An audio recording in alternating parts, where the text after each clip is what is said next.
Assalomu alaykum azizlar. Bugun men sizlarga Buyuk Britaniya haqida gapirib bermoqchiman. Ya'ni juda ham ko'p kishi biladiki, Great Britain deyiladi, United Kingdom deyiladi, England deyiladi.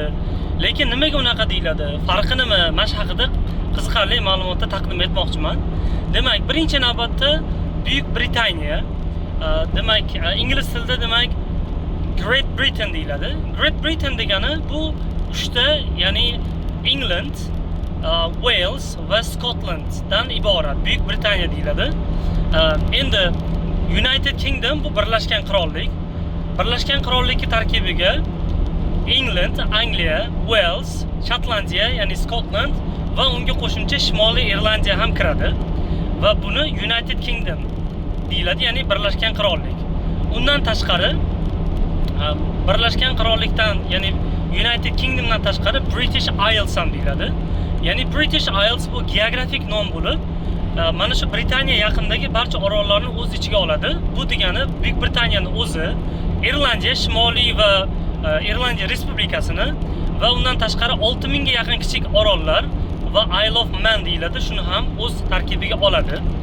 Isle of Man garchi Britaniyaning yonida joylashgan bo'lsa ham, alohida boshqaruvdagi orol hisoblanadi va Buyuk Britaniyaning monarxi Isle of Man'da Lord hisoblanadi, ya'ni Lord of Isle of Man deyiladi va o'zini alohida Monks Pounds deyiladi, ya'ni Britaniya poundi bilan bir xil qiymatga ega bo'lgan pul birligiga, o'zini parlamentiga va o'zini alohida boshqaruviga ega va alohida monarxiya boshqaruvidagi alohida monarxiya hisoblanadi va Buyuk Britaniya qiroli Isle of Man'ni lordi hisoblanadi va lekin alohida qirollik.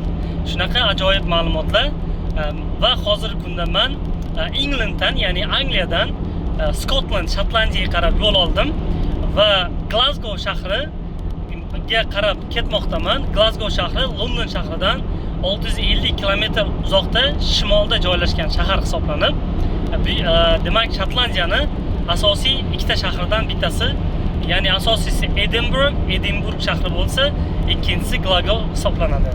Hammaga rahmat.